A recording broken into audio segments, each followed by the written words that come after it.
enthusiasts and the people who love them. Hello and welcome to another episode of The Thing About Cars. I'm very happy to be speaking with our guest today, Loxley Browne. Loxley is the founder of Athena Racing. How are you, Loxley? I am great. It's a sunny day in Southern California, so let's get this started. Right, founder and CEO, I should say. But yeah, good. I'm glad you could join us. And also, my co-conspirators are Misty. You there, Misty? Hi. Yes, Misty's there. And Ben. How you doing, Ben? Hey, I'm all right. Excellent. So it's just the four of us today. I think it'll be an excellent program. Let's do a moment of Grand Trivia Auto. What do you think? Yeah. Always up for it. Always up for it. I have only one Grand Trivia Auto question left in my files. We need more of this stuff. So if a listener has trivia that they want to try to stump our crew with, please send it to us. Visit us on Facebook, facebook.com/thethingaboutcars. Should find us and send us your trivia items. In 2000, the question, as we have it, is in 2019, more vehicles were built in China than blank. And is the answer Germany, Japan, or the United States, or all of the above? So that's our trivia question for the day. In 2019's, more vehicles were built in China than blank. United States, Japan, Germany, or all of the above. And we'll answer that at the end of the program. But let's take a minute to talk to Loxley. Loxley, I'm very pleased to see you with us today. How did you do the Athena Racing thing? How did all that start for you? I came up with this idea in June of 2019, and it basically has brought together everything that I've done in my career, along with my passions. And I have been able to create a nonprofit specifically for girls who are interested in the transportation world. So we're talking about racing, automotive, anything transportation, submarines, airplanes. Like, I want to take them into a deep dive behind the scenes and show them all of the job opportunities that are available. You know, when I graduated high school, I'm not going to say how long ago that was, but my school counselor looked at me and said, "Oh, well, you should either be a nurse, a teacher, or a secretary." And I was like, What? "Do you understand what I'm capable of doing?" Clearly, this counselor did not understand. No. Yes. No. Apparently, this counselor time warped in from the 50s. Jeez. No, Right. Yeah. that's so cool to hear, though, because, I mean, I'm a gearhead. And, like, I drive, we talked about this last time I was on the podcast. I drive a little Miata. And I've been known to tell girls, I'm like, look, every girl deserves a sports car and deserves to go fast. So Absolutely. I've had two Miatas. I love those cars because they are the closest thing to a go-kart that's legal to drive on the street. And they're much more reliable than an MG, which is what I originally wanted as a teenager. So, yeah. actually, I cars. think, because I remember seeing MG, the little MG Spiders around, back when I was a teenager. And I was like, that's what I want. Or was it in the Toyota TR2? The Mr. 2. Yeah. Yeah. MR2, yep. Yeah, and and I always wanted a Roadster, and then I got really super lucky, like 4 years ago, and I got the 2016. All the girls nominated me for the Mazda Hero this year to win a Mazda Miata, and I did not make it. Shame on Mazda, but I would love to have another. And eventually, when we're back in person again, and we are training, we will end up probably having a Miata. Okay. Unless we get another car sponsor behind us. MX-5 now, I think is what they're calling it, right? That's the European name for it. So I'm gonna issue you a personal invite, Loxley, the next time you're over Europe way. Mm-hmm. You and I will take Claudette to Germany. Oh my God. Yes. Yes. Well, for like multiple reasons. First of all, we can do 175 kilometers an hour on the Autobahn on our way to pick up a McRib and a fried apple pie. Yeah. Okay, so it's funny. Tanner Faust posted this question on his Instagram this morning of where would you want to drive, this BMW that he's testing. And my first answer was Nürburgring. Yeah. Absolutely. So it's me, you, and Claudette. We're going to go to the Nürburgring, pick up some McRibs and mashed potatoes and gravy at the KFC on the way. Take Claudette for a spin. You're in Germany. What the heck? mean, I can stop by the grocery store because they have like these toaster schnitzels. We can get those too. And they even have one called Southern Fried Chicken flavor. And I got a bottle of hot sauce in the fridge here behind me. So we good. Yeah. We Yeah. good. I mean, we can stop and pick up some schnitzel too. I mean, that's not a Yeah. problem. But I'm it's thinking, just, stop off, get some street food, get a doner and some and a Berliner. Berliner, is that what it is? A jelly donut? yeah. But Or actually, they have one at the grocery store. It's like, I mean, literally, it's like the size of my face, yeah, and it's like a pastry with like vanilla custard, and then they put like half of a canned peach in there, so it looks like a big fried egg. It's like pretty tasty. okay. I think I would probably starve. I wasn't. So You guys are talking of all of the food I never eat. Well, they have to have currywurst too, which is like currywurst, yeah. the sausage Yeah. with the curry ketchup. I got a bottle of curry ketchup. You a in the vegetarian, fridge. Loxley? No, I'm celiac, so I don't Oh, eat okay. anything that has wheat in it. So, Got and that cuts out Oh. a lot of alcoholic beverages too. Yeah, So, it does. Yeah. Yeah. Okay, Yeah. so Yeah. well, beer is not your friend in that case. no, Yeah. but take me to Italy and we drink some wine. There you go. That would work. Yeah. Yeah. Mhm. It's 15 hours from my house to Venice. Just saying. Or France. France. I actually have friends in Bordeaux. There Yeah. you go. Oh my 5 God. hours from Okay. my house to This Paris. is we're gonna have to do the thing about food and wine here in a minute, but to get us back on track, Loxley, how did you get into the thing? I mean, have you always been into cars? I fell in love with cars when I was 9, which is really strange because I was not raised in a family that loved cars. I have always been a designer. I can design anything. I designed my first bedroom when I was 6 years old. And so, I was sitting there looking through a magazine. I saw my first picture of a Porsche 911, and I stopped and I couldn't move for a while. As like the ultimate, most beautifully designed car to me, always has been. So I've always just looked at everything from a design aspect. And, going back to the counselor in high school, had I known that I could become a car designer, that's what I would be doing. But I didn't know that was an opportunity available for women, especially back in the late 80s. So fast forward now, I want all of these young girls to realize that they can do anything and to pursue their passions, whatever it is that they want to do. I love my job. I have carved out a niche for myself where I do everything that I love. And I work crazy hours and have a lot of friends who say, oh, you need balance in your life. And I'm like, I do have balance in my life. I'm doing what I love. For me, it's not a job anymore because it's just something that, is dear to my heart that I'm bringing to life. My ultimate goal is for this to be a household name, for Athena Racing to be something that young girls do just like they do Girl Scouts. That'd So be cool. Yeah. Yeah. Yeah. That's So awesome. let's just make it official here. You are a nonprofit. What is your mission? to expose young girls in middle school and high school to the different STEM career opportunities in the transportation sectors. Yeah. This is really cool. How many people do you serve? What kind of outreach do you have? Are you looking at a local or a national footprint? Tell us some more about those things. So let me take us back to March of 2020. Mhm. We had just officially started the program with girls at the beginning of the school year in 2019, with announcements about it, getting them excited about it, then getting girls onto a team. We had only been meeting in person for 3 months when COVID shut us down. Oh man. So Yeah.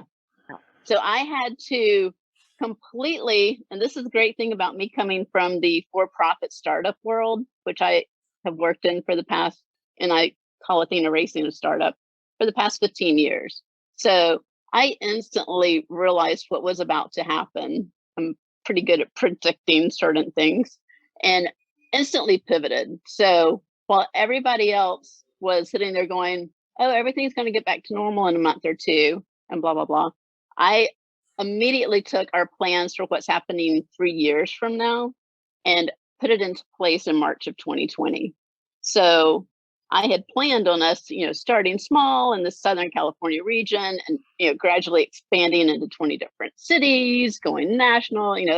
I did all of that last April. So we now have a really great base of students in Southern California, but we have expanded across the United States. So we have girls who are in Connecticut, Michigan, Mississippi. We have one in Georgia. We need more girls from Georgia. Yeah. A couple from Texas, some from the Pacific Northwest. So, but last year during our Fab Camp, we had girls from around the world. So we had girls joining us from India, from Nepal, from Mexico, a couple Wow. from Europe. So it's just a matter of getting the word out there and getting girls involved, because we are providing this free to girls only, who are in middle school and high school. We find it for free. For free. Thanks to the support of our volunteers and our sponsors, we can do that. So. Excellent. And just to wrap up the segment, because I know there's plenty of stuff we could talk about for probably an entire day. But what are some of the kinds of things you get your girls to do? What kind of doors have you been able to open for them? Can you maybe share a couple of examples? So we train our girls in 15 different education tracks. And these are the essential life skills that you need just moving forward out of high school into college and then into your career. So we're basically creating Renaissance women. And we have, the different tracks are driving, marketing, entrepreneurship, public speaking, etiquette, just this variety of that solid base that you need. Right now, while everything is virtual, and it will remain that way until the end of 2023, we're providing the free camps and the free workshops that are online, and everything can be found on our website at athenaracing.org. We have 4 workshops this spring. We have 3 camps this summer, which are going to be fantastic. Last summer camp was always my theme when I was a teenager. I loved going to summer camp. So I created the Fab Camp last summer, and it was just out of the world spectacular. I had one of our students join me, and she fabricated from scratch with no plans. This was us just getting together and putting this together, a drifting trike. Wow. And she had no experience in the shop. She was a great brainiac with robotics and had done a lot of robotics work through FIRST, but had never gone into an automobile shop with a fabricator and created anything. She is my poster child for this club now. She is incredible. She's a senior, so she has applied to 10 different colleges and has been accepted to every single one of them. And Amazing. her college That is so essays awesome. are all about Athena Racing and what she's learned and what she's done with Athena Racing. So it's one of those, I'm trying to help the girls realize that you've really got to build out your high school resume. It's important to be great with your subjects that you're taking in high school, but you've got to have that experience and the hands-on training outside of that, because that's what's going to get the attention of future employers, the college admissions team. They're going to look at what you've done outside of that. And we're providing this platform where the girls create all of the content that goes up on our website.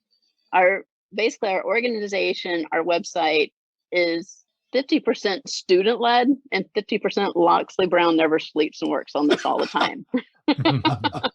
So what you're looking at is a combination of us. I think that's awesome. And just for fun, do they get to go to any races? Do they get to hobnob with any of the industry professionals and stuff like that? So we have had Shane and Alana out to Chuckwalla, which is our driving sponsor. It's a great racetrack out past Palm Desert. They were out there for that, and they didn't get to actually drive. Shane has trained in karting, but she hasn't driven in a race car yet. So that is coming up. We're actually going to create a TV show of her going through the training that it takes to, one, learn how to drive a stick, because manufacturers don't really make that many cars with manual transmission anymore. That's right. And the kids are not learning how to drive them. And I think it is vital to know how to do that. I mean, I was driving at the age of 5. So come on, drive a stick, man. Misty looks like she's having a visceral reaction to this statement.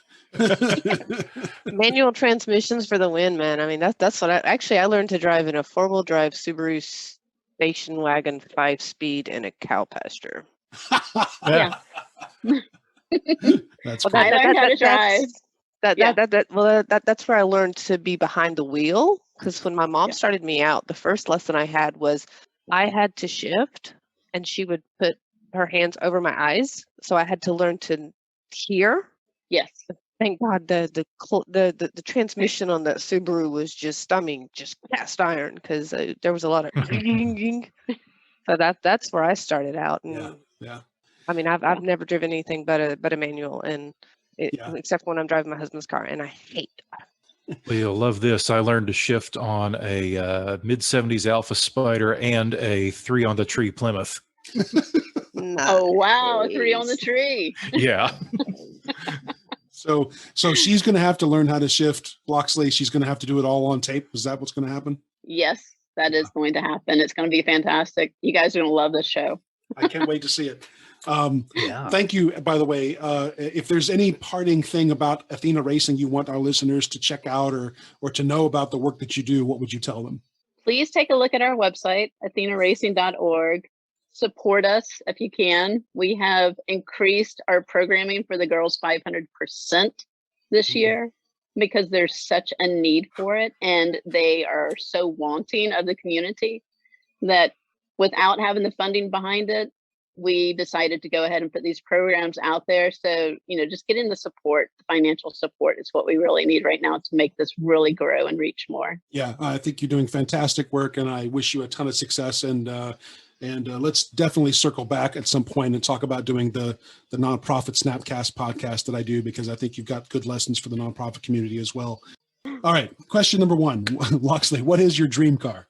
It is a Porsche 911. I've been in love with this car since I was 9 years old. So yes, I would love to be driving one of those right now. And I'm actually in the market for a new car. The transmission went out on my track truck. So I've got to get something. Question number 2, where's your next road trip?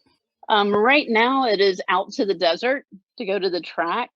Once COVID is over with, my dream road trip would be Germany and Nürburgring. That is on my mind this morning. So obviously I need to go there. Right on. All right. Very cool. You'll have company when you get there. That's for sure. Absolutely. I know who I'm going to call up. Yeah. Question number 3, what's the most curious or fascinating thing you've seen in someone else's house or garage? I would have to say visiting some of my friends out at Thermal. They have some incredible cars in their collection. And probably my favorite is a BMW that I've seen, and I cannot remember which one it is, but it was one of the track BMWs, and it was impressively gorgeous. Wow. Oh, and then I have another friend in Rancho Santa Fe. I got to tour his car collection, and he has this incredible collection of Porsches and Ferraris, both. So his was just one of those I wanted to, have dinner catered in and, wine service and just sit there in their garage and just have this fine meal and just look at all these beautiful cars surrounding me, because he has about 20 of them. So, yeah. The last question is always something random and whimsical. The question I want to ask you is, what's your favorite holiday to celebrate? The 4th of July, because I was supposed to be born on the 4th of July, and I love fireworks, and I just think that's a great day to celebrate. All right. Very cool. Well, thank you, Loxley. This has been good. I hope you'll stick around for the rest of the show and join us in on our normal nonsensical ramblings on this, on this podcast. Speaking of nonsensical ramblings, I'm going to turn the wheel over to Misty. She's got our news segment for the day. Misty, take it away. In the news. In the news. What's been happening the past couple of months? Of course, with Formula One, we've got everybody debuting their new livery. Some is really cool, and some is really kind of okay. What, you're not feeling you're not feeling it on some of the designs? So some of them, now that I think about it, maybe they should have called Loxley. That might have been a better idea than whoever they called. But there's the most 5 that are blue. They're all going to mix together when you're watching them on the track. They're all the same color. Yeah. Yeah. But in Top Formula One news, 6-time world champion Lewis Hamilton finally signed a new deal with Mercedes. Oh, He was holding, I think his holdout was a 4-year contract for like 20 million, and Toto Wolff went, no, we'll give you 1 year, which, caught a lot of people by surprise. So that's both Hamilton and Bottas that are only signed through this coming season. mhm. And Toto Wolff has been very explicit that both drivers are going to face challenges to keeping their drive, mainly in the form of Esteban Ocon and George Russell, who's my current favorite. Oh, he's so cute. I just love him. If you ask We me know personally, you just like the pictures of him with no shirt on. Yeah. Well, actually, George is a little young for me, so it's kind of more like, he's, like I'm like, "Oh, you're like my kid." Oh, Hey, Ben and I just let you guys do this one, and we'll come back when you're done. Is that what's going to? yeah, that's just go take a bathroom break or something, and we'll be Hey, fine. I appreciate his shirtless pictures. I'm not admit saying it. I don't. I'm just saying, with personally having a 21-year-old son at home, it's kind of weird. You have a 21-year-old? Yeah. Seriously? Yep. I thought you were in your 30s or something. Come on. Loxley is now Wow. my new best friend. I don't know who you two are. No. I graduated high school before the turn of the century. That's about Yeah, pretty I'm much there what I'm with you going on to say that one about too. that. But I've Pretty much what never I'm going to said say it about like that. If you were to ask me in Mercedes, I would prefer Alex Albon because I think he's, but on the other hand, I understand where Toto Wolff is coming from. Mercedes can't afford to have 2 super young drivers. It's just not going to happen. Speaking of drivers, I would like to see them mix it up next year, though. Oh yeah, I think you could put any of those drivers in a Mercedes car, and they would do better than they're doing in their present cars. Well, you saw how Mercedes you saw how George Russell did when he subbed for Lewis Hamilton. Exactly. Yeah, I mean, if you were to ask me, I would say because I do live in the Netherlands and I'm married to a Dutch guy. I want to see Lewis Hamilton and Max Verstappen in completely identical cars because I don't think Lewis would win that one. That's my personal opinion. I'm not known to be a Lewis Hamilton fan.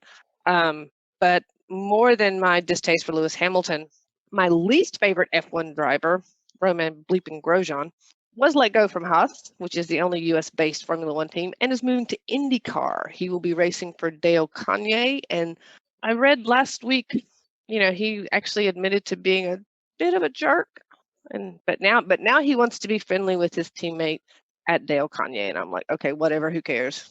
You're out of Formula One. That makes me happy, and I'm sure my neighbors will certainly appreciate me not screaming profanities surrounding your name at 6:00 in the morning during the Japan race.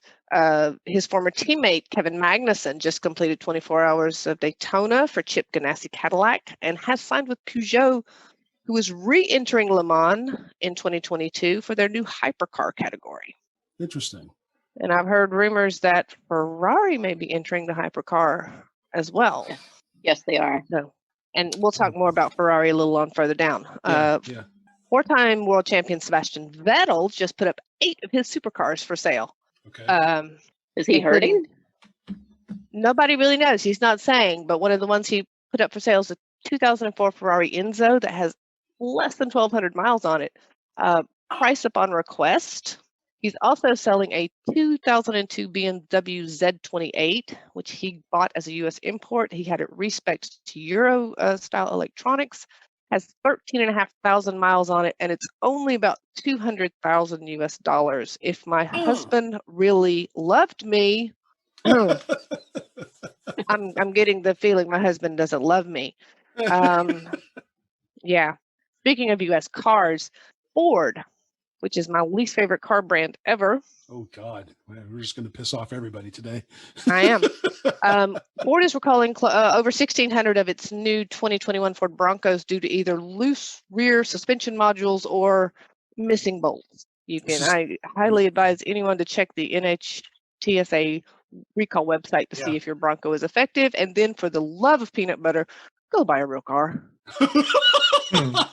I'm right, serious. Misty, what's a real car? What's the alternative to a new Bronco? Well, that's actually next on my list. Okay. Speaking of real cars, Chevrolet is going to be releasing the Corvette Z06 as a 2022 model at the end of this year with a naturally aspirated DOHC 32 valve 5.5 liter V8 That's a and big a engine. flat plane crank, just like a Ferrari V8. It's going to rev between 85 and 9,000 RPM, 600 plus horsepower, and it's supposed to sound like a Ferrari. Brutal. Starting price estimated to be starting price 85K. Are you serious? Yep. Oh my God. That's fantastic. You need to go look at the pictures of that. I had a moment. I had to go lay down. If we can Yeah. turn the thing about cars into a television production, there's a small prayer that one of us might be able to afford such a thing. Yeah. Yeah. Exactly. And We need to the figure last that thing out. on my, we should really try to figure that out. The last thing Yeah. on my list, and this is probably the most depressing. I said we were going to circle back to Ferrari, and I did have to go lay down after reading this one. Ferrari is jumping the shark and will be producing an SUV. Oh, Ooh. The Ferrari Purosangue, which means thoroughbred in Italian. I'm not buying it. It's supposed to have a turbocharged V8 hybrid assistance, horsepower in the range of 650, starting price 350K. Blech. I'd rather buy 2 apartments in Spain or just a super glam penthouse on the beach. Apparently, and I'm pretty sure that Sergio Marchionne is spinning in his grave, considering his opinion when asked about Ferrari producing an SUV was, "You would have to shoot me first." And sir, I am right there with you. But I have to ask, I mean, we've talked about other luxury car brands and we've certainly made fun of, like Jaguar has their SUV, Porsche has an SUV. Who else makes a luxury Maserati SUV? has one. Maserati. Bentley. Do they really? Basically Bentley has everybody. one? Oh, Bentley has Lamborghini. one. Lambo has one. I did actually. We were on. I don't even remember where we were going. Maybe we were going to Spain or Italy. Whatever Europeans do. And we passed. I think it was the Maserati SUV, and I made a point to point and laugh, and made sure the driver saw me because I'm like, what is the point? I mean, it's.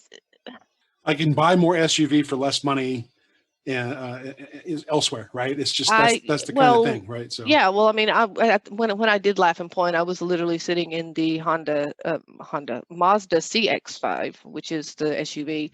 And it's a great, it's a little on the upper range, but it's absolutely fabulous. I mean, it's super comfortable. I can put, lots and lots of people in there, and lots and lots of luggage for, so.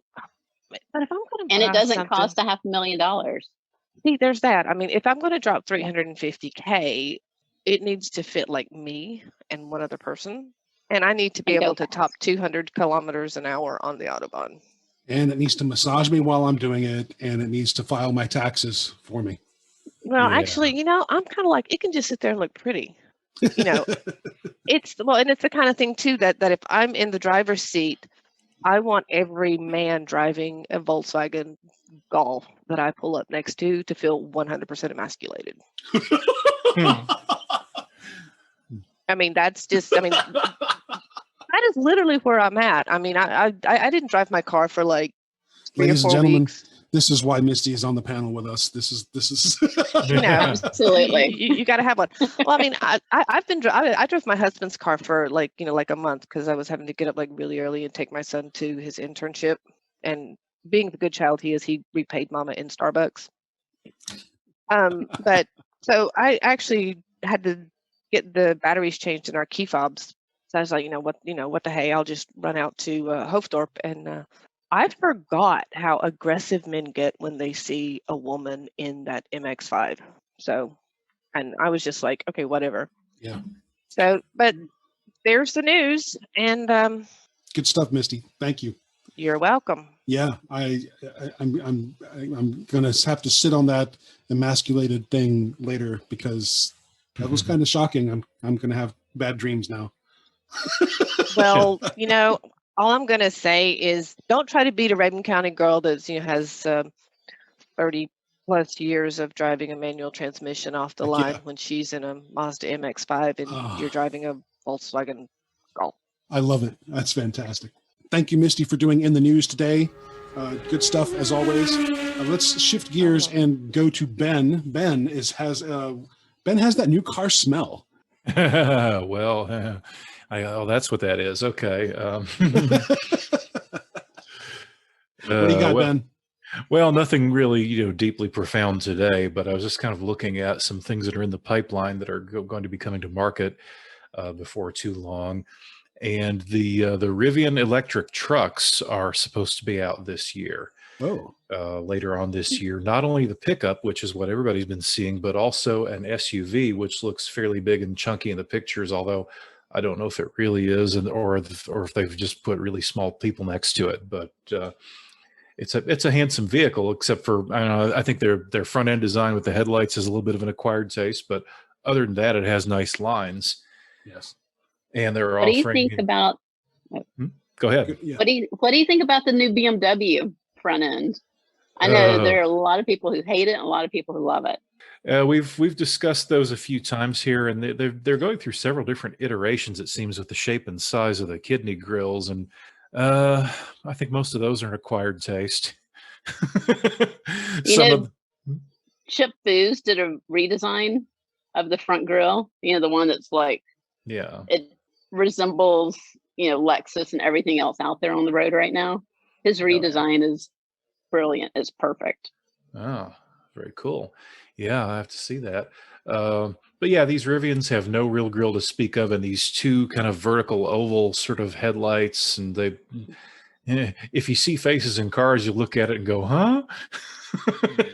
But they're handsome vehicles, and they look like they're pretty well developed. And so it'll be interesting to see how they are when they arrive. The thing a few minutes ago about Ferrari's SUV doesn't surprise me so much because they've always been about a certain amount of bombast, but the one from Lotus is coming later this year or early next year, and that one is the one that's, I think, really making people turn in their graves, because Colin Chapman was all about simplify and add lightness, and a vehicle like that does neither one. So I don't know. The BRZ 86 platform, Toyota and Subaru, is going to be new for next year. So there's some spy photos of that bubbling up. Tesla Cybertruck is supposed to be starting delivery this year. This year. Yeah. I still have mixed feelings about the Cybertruck. It's just part of me is excited that it's out there, and part of me is completely horrified by it all at once. But, yeah, I mean, it's another acquired taste visually, and how good a truck it will be, I don't know. How good a just plain vehicle it will be, if past Teslas are any indication, it'll be okay. Right. But whether or not you'll want to actually do anything utilitarian is the question. Right. And I do see that, of course, the starting price will be about $70,000, which we all knew. But I do see something new here, that at some point they're going to bring out a single motor version of it that will be closer to 40. Interesting. I think Elon Musk is taking his love of Spaceballs way too far with that truck. Could be. Yeah, my personal opinion. I know I'm right there with you, and I'm also like, I mean, I love the environment. Don't get me wrong. I like having oxygen to breathe, but at what point do you just kind of almost draw a line under it? Keep in mind the last pickup truck I drove was a Dodge Ram 250 with a Cummins diesel inline six. Yes. Like, it idles at 5 miles an hour, and because I'm 5'1", I had to jump to get in it. But I mean, a pickup truck, it's a working vehicle. It needs. The real question here is, can it stand up to the abuse of a team of drunken Georgia rednecks up in the mountains? That's not that we want anybody drunk to get into a truck at any time, but yeah. Well, I mean, somebody has to load the furniture, and we're not talking necessarily, about the driver, or you need to load up that picnic table, or that's right, that turkey fryer or something, And even if those rednecks do kill it, they're going to have a whole lot of fun with that electric torque, until they do. That's exactly right. Yeah. But I guess the big question though is, can it pull, like your grandma's GTO out of the ditch? That will be the test. That will actually be the test. That's right. Yeah. So what else you got, Ben? Aston Martin Vanquish. I haven't really kept up with Aston Martin so much, but it looks like it's going to re-debut in 2022, but it's a different car this time. Previously, it was a V12 powered front-engined. GT is not really the right word. I mean, it's luxurious and quick at the same time. It pushed all those grand touring buttons, but damn, it was a really freaking hot V12 car. But this new one is going to be a twin turbo V6 mid-engined hypercar. I see. And I'm looking at a picture of it, and it's very different from prior Vanquishes. It's what I want for my birthday, by the way. There you go. Yes. Let me call the model shop, and I'll have 1 cent to you. I'll be happy to receive a model of this car. That would also be really cool. So, So is this like Ford introducing the Mach-E and saying it's a Mustang, and they should have totally named it something else and not said it was a Mustang? I don't know, but if you're a fan of manual transmissions, this Vanquish may be for you. It's got a dogleg 7-speed. Yes, and I love Aston Martins. I Yeah. can hear them coming behind me, and I know what it is that's driving up the road. I mean, it's just certain cars. I hear that sound, and I'm like, oh, that's oh, there goes. Yeah. A few months ago, I had the chance to ride in a 2005 V8 Vantage, and boy, was I disappointed. I didn't get to drive it, but I was in the passenger seat, and it was really cramped inside, for one. And the owner told me that it was all Ford under the skin, but the Aston Martin dealer didn't charge Ford prices to fix it. I've heard the same thing. anything else, Ben? Oh, sorry. That's really all I got on new car smell today. It's kind of that low point in the year where we're not quite seeing the big announcements yet, but we know things are coming. Yep. I have a question for you. What's Have you that? checked out the new Cadillac Lyric EV? Not in detail, but it's on my radar. We are actually having their chief engineer of the Lyric project on our Land, Sea, and Air camp Cool. in June. Awesome. So Yeah. so she's going to walk the girls through what she does as the engineer to create, because they, from what I've been told, they took the actual designer's image that they had, and the engineering department really didn't deviate from what the designers had created. So we're going to get to talk to both of the teams, and it's a beautiful, beautiful SUV. Yeah. Awesome. And Ben, in new cars that we can only press our face up against the glass and pray for, have you read about the new Gordon Murray T50 Niki Lauda? A little bit, yeah. Not really enough to say anything, but yeah, I'm aware of it. I think the only thing to say is I'll be in my bunk. Alrighty then. I mean, it is literally not street legal, and it actually produces more downforce than it weighs, Wow. Oh yeah. to the point that it could literally go upside down at 100 and some odd bajillion kilometers, because I think it produces like 1,500 kilograms of downforce and weighs under 1,000. Something like that. And I guess there's a little bit of not really new car smell, but something that resembles it in my garage, because this weekend I'm starting to put the new carpet in my old Lotus, and between that and the reupholstered trim panels that I'm going to be making pretty soon, it's going to smell like a new car, even if it isn't one. Yeah, I saw the Dynamat shots that you had this morning. I think that's pretty encouraging. Can't wait to see the finished product, Ben. Yeah. I'll make a special trip back to the U.S. just to pet your car. Loxley, All right. Loxley doesn't know what's in your garage. You may have to inform her. Okay, it's a 1970 Lotus Ceylon Plus 2. Ooh. That's the hardtop, more grand touring version of the Elan. It's a little bit longer and wider, and has the hardtop and something that pretends to be back seats. It's not as valuable in the market or as popular in most cases, because it is not the raw open 2-seater, but because it's got the longer, wider wheelbase, a lot of people think it really is the better handler of the two. Yeah, I can imagine. And That's awesome. Yeah, it's been a total project for the last 5 years. The only thing Ben hasn't done was to take the body off the frame. Otherwise, he's touched every single square centimeter of that car.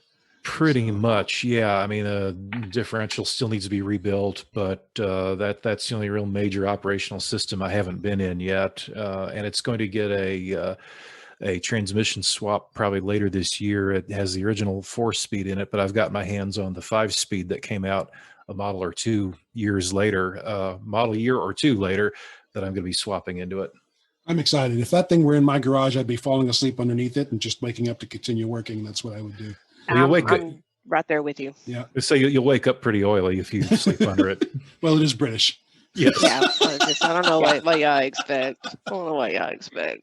All right, you guys. So when this do is you good. plan on having it finished? I mean, Oh, when are well, we you- going for a ride? Well, old car projects are never truly finished, but True. it is basically roadworthy right now. I've been tooling around, my local area just with, one seat and no carpets in it for a little while now. Awesome. Excellent stuff, you guys. This is, I think, has been a really good episode. Shall we wrap up with the grand trivia auto question, or rather answer? Sure. Let's do it. Works for me. So the grand trivia auto question in 2019, and you guys are going to have to decide whether or not this is some kind of weird trick question, and I may or may not be giving you a hint with that. In 2019, more vehicles were built in China than the United States, Germany, Japan, or all of the above. Let's let our guest Loxley take the first guess. I'm going to say United States. Okay. Any reason why you might think that? I have heard this before, but I can't remember exactly. But I'm just going to go with the United States. Okay. Go Ben? USA. Ben, what do you think?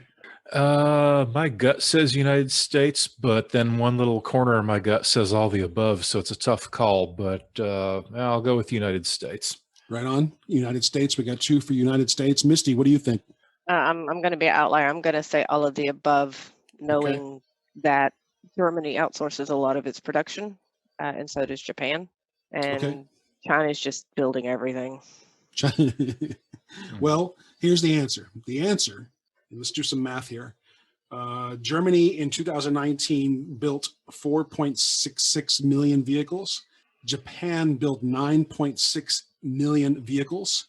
The United States built 10.88 million vehicles. And China built 25.72 million vehicles. So the answer is D, all of the above. Misty wins this one. Loxley, again, thank you for being our guest today. I hope you'll join us behind the mic at some point in the future and tell us more about what Athena Racing is doing. Absolutely. Yeah. Yeah. Anytime you guys want me back, just let me know. You got it. We'll do. I love to talk.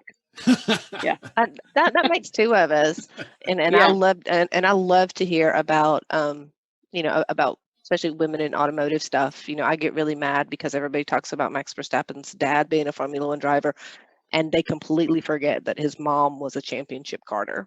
Oh my God. Yeah. Women in racing have a long history that people are simply unaware of. I was about to ask a series of trivia questions, and I'm ashamed to say I only gotten 1 out of 10 of them right, related to women in racing in general. But we will cover that topic again another day. In the meantime, thank you to our listener for being part of the Thing About Cars family. If you have a moment, please go to Apple Podcast or Google Podcast or wherever you find the show and leave us a rating. That leaves us more searchable by other people who are into this content. And don't forget to check out athenaracing.org to learn more about what Loxley's organization is doing. In the meantime, we hope you and yours are staying safe out there. We'll see you with another episode in about a week. See ya. Later. Bye. Thanks. Bye.